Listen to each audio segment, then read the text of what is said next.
The Victorians are remembered for their elegance, refinement, and strict manners. Their lives appeared to be the picture of sophistication: lace gowns, polished shoes, delicate gloves, and endless layers of fabric that hid the body from head to toe.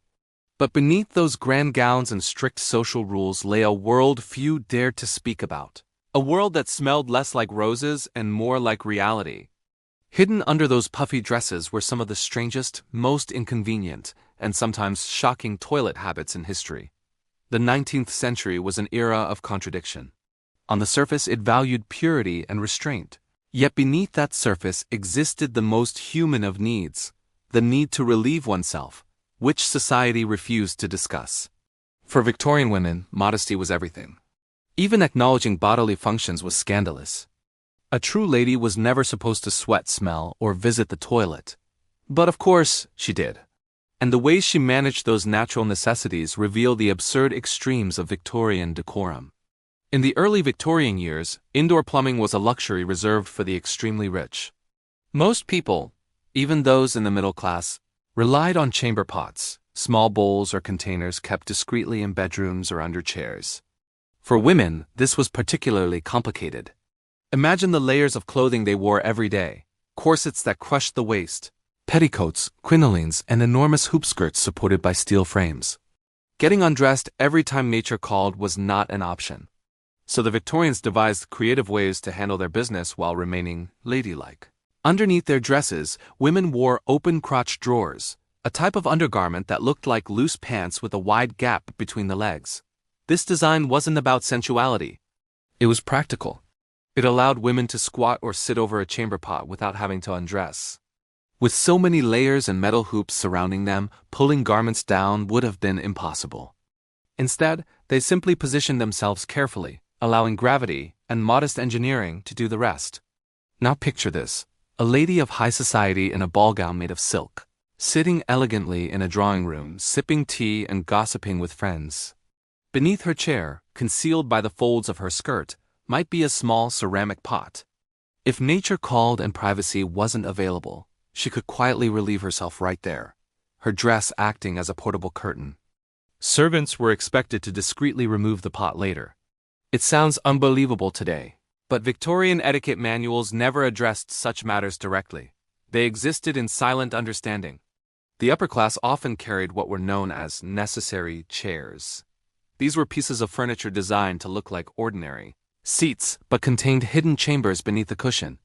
Inside was a removable pot lined with cloth or scented herbs to mask the smell. Some chairs even had lids and upholstery so refined that no guest would suspect their true purpose. For women confined to long conversations, endless social visits, and tight corsets, these chairs offered a private relief, without ever leaving the room. Travel presented another challenge. Long journeys by carriage or train meant hours without proper facilities. Stopping along the road to relieve oneself was considered shameful. So, resourceful Victorians invented portable toilets called burdaloos. These small, boat-shaped porcelain containers were designed to fit snugly between the thighs. Women could use them discreetly under their skirts while seated or even while riding in a carriage. The contents were then emptied by servants or quietly discarded. The burdaloo became a symbol of quiet dignity and quiet desperation. Public toilets for women were virtually non-existent until the late 19th century. While men had urinals and convenience stations, women were expected to hold it. This led to a phenomenon doctors later called female retention syndrome, chronic bladder problems caused by social restriction. Women literally harmed their health because society denied them access to something as basic as a toilet. The idea of a woman entering a public lavatory was so scandalous that when the First Lady's restroom opened in London in 1852, it caused public outrage. Newspapers debated whether it would encourage indecency. Hygiene was another complex issue. Toilet paper, as we know it, didn't exist for most of the Victorian period. Instead, people used torn newspaper, catalog pages, moss, sponges, or cloth scraps. Wealthier women sometimes used lace or soft fabric squares which were washed and reused. After chamber pots were emptied, they were rinsed with vinegar or rose water to reduce odor. Servants, usually women, were responsible for cleaning them, a task both degrading and dangerous due to exposure to waste and disease. At night, The situation was no better. Most houses lacked plumbing upstairs, so chamber pots were kept under beds. The morning ritual of the servant included emptying dozens of them, often into backyard cesspits or directly into the street gutters. For working-class neighborhoods, the stench was overwhelming. Human waste mixed with rainwater flowed through alleys, breeding disease.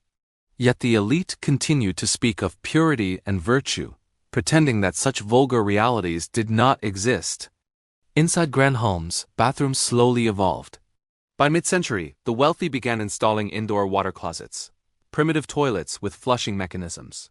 But early models were unreliable. They leaked, overflowed, and froze in winter. Many emitted a constant odor of sewage due to poor ventilation. Women sometimes fainted from the stench, especially when combined with tight corsets restricting their breathing.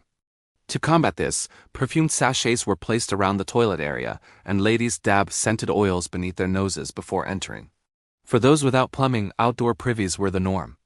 These were small wooden structures located at the edge of the garden or yard, often shared by multiple families. Using one in the dark, in freezing weather, while wearing multiple skirts and petticoats was a nightmare. Women would lift their skirts with one hand, balance over a hole, and pray their hoops didn't catch on a nail. Many simply refused to go outside at night, preferring the chamber pot beside their bed. Corsets added another layer of misery. Laced tightly from morning to night, they compressed the abdomen, making digestion and bowel movements difficult. Constipation became a widespread problem among upper-class women. Doctors prescribed laxatives containing mercury or senna, which brought temporary relief but long-term harm. The irony was cruel. The same fashion that symbolized refinement also crippled women's natural functions. Men had it easier. They could discreetly step outside, visit public urinals, or use chamber pots without shame. But for women, modesty ruled every movement. Even servants who cleaned the pots were expected to act as though they didn't exist. Society operated on an unspoken agreement. Women did not have bodies. They were angels of the house, pure and odorless, gliding through rooms on clouds of perfume. Reality, however, lurked just beneath their gowns.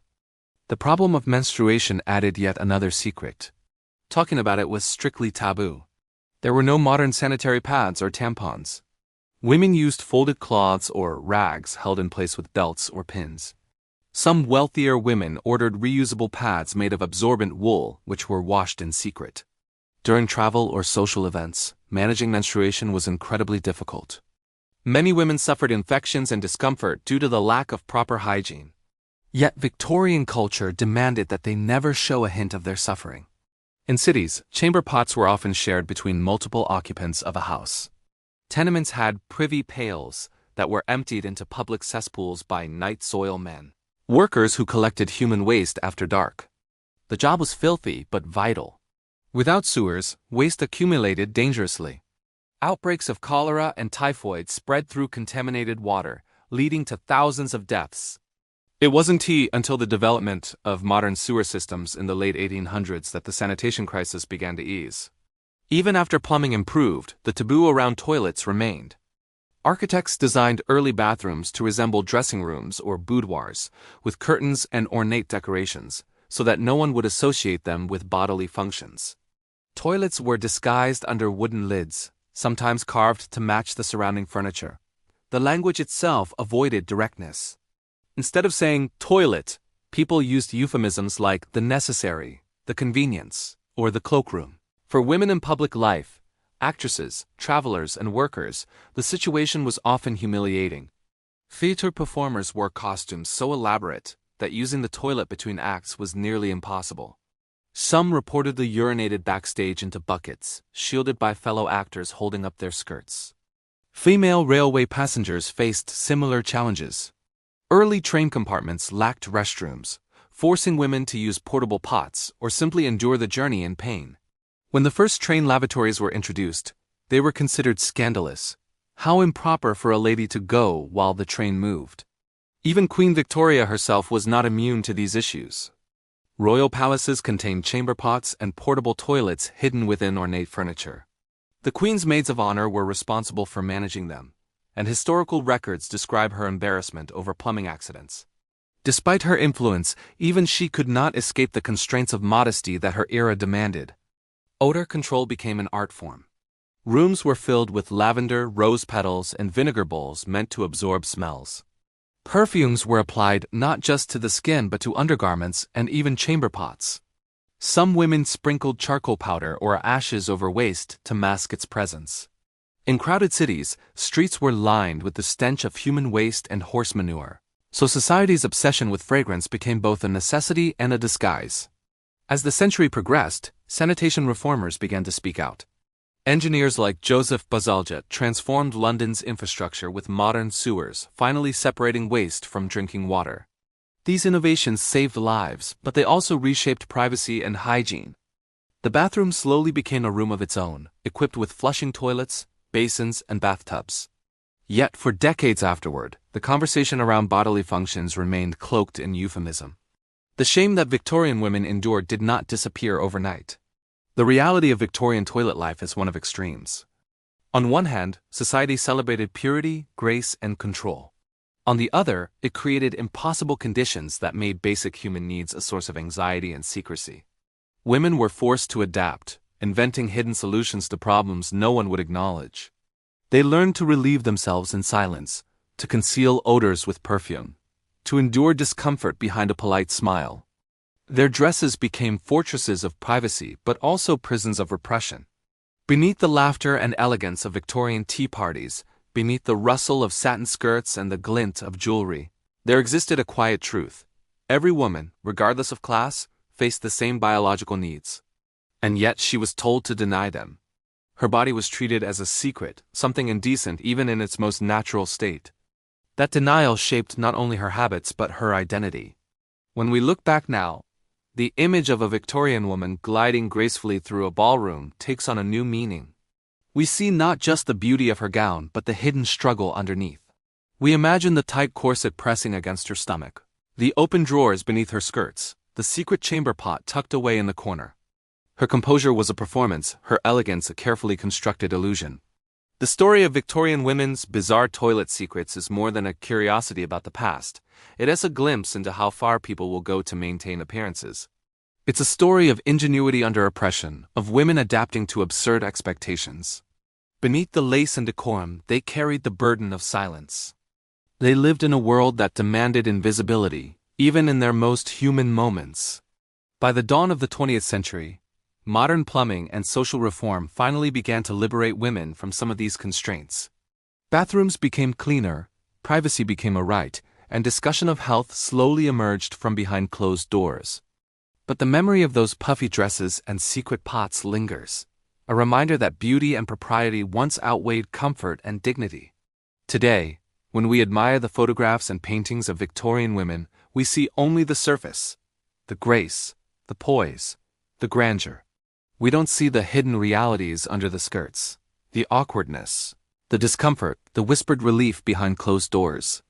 Yet those secrets tell us more about the era than any fashion plate ever could. They reveal a society obsessed with control, even over the most basic of human needs. The next time you see a grand Victorian gown in a museum, imagine what it concealed. Not just the layers of fabric and steel hoops, but the unspoken truth of life beneath the surface, the chamber pots, the bertolus, the endless struggle to remain clean and composed in a world that denied the existence of the body itself.